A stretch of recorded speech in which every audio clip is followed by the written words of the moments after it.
Hey, quick introduction to Prism. I'm not going to take you through how it does things or the controls, I just want to give you a chance to hear some of it.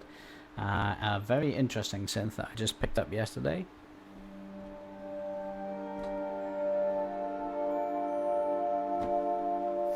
And it's only $70. That means a very affordable synth. If you've bought any VSTs, you'll know 70 is very affordable but wonderful synth. Now, thing is, if it's going to be your only synth, this is not one I'd recommend. It's very specialist. It uses modal synthesis, so it has an initial impulse and some constant noise, and it takes a fundamental and generates partials. So you don't have an oscillator with filters that you cut bits out for anything that you might be familiar with. And as such, it won't really give you a whole range of sounds like some other more generic synths will. But what it does very well. It's particularly good at bell sounds, metallic sounds, impact sounds like on wood, and it's pretty good at basses too. Plus it does some very weird sounds, which is also cool. You'll find that they're all pretty organic, and the bells and things sound realistic, but you won't find, for example, realistic strings or realistic voices in there.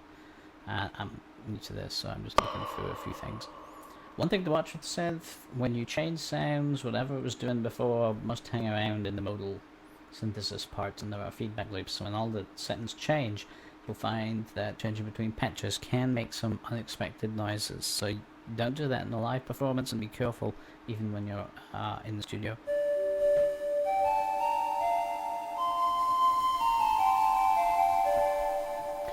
I do find it has a lovely dreamy quality at times, which I really do like. Perfect for the kind of music I do. And that's one of those weird sounds. So you won't find it doing like a totally realistic voice or a totally realistic string section. You'll find things that are voice-like or string-like, and that's often an advantage, to be quite honest. It's pretty good at feedback type noises too.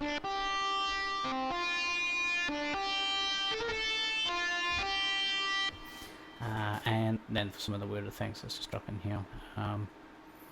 This one's a bit more regular.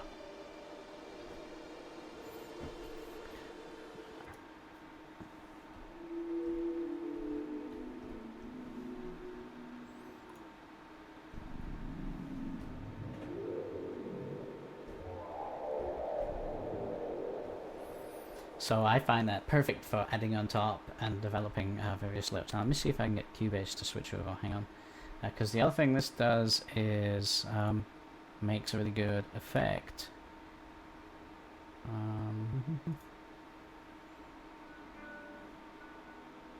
Okay, that is recording, but I've lost the sound I had set up. See if I can just get it loaded.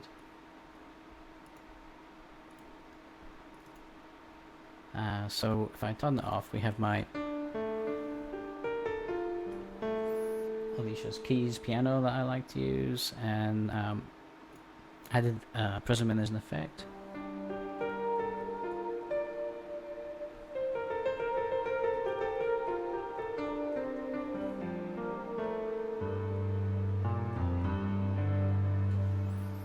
And what I love about it is it kind of adds notes and sound, so it's not just a reverb or not just a chorus. You can actually get it doing some very interesting things. The sound set that they have is can do some very unusual things. That's my sound piano. I haven't really explored these much, as I say. I only got this yesterday. That last one was one that I came up with.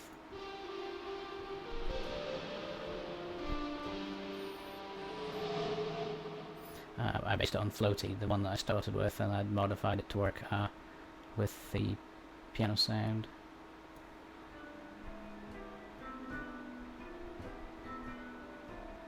So a very interesting effect. So it's great. You got synth and effects unit. So with all those other VSTs you have, you can feed it through this to come up with something new and original. For only $70, I think you can't go wrong. As I say, only two caveats I have: wouldn't make this the only synth in your collection. And when you change patches, watch out for some surprising and potentially unpleasant noises. Hope you enjoyed the little quick preview. I may take you through some of the knobs and dials once I learn them myself. Thanks.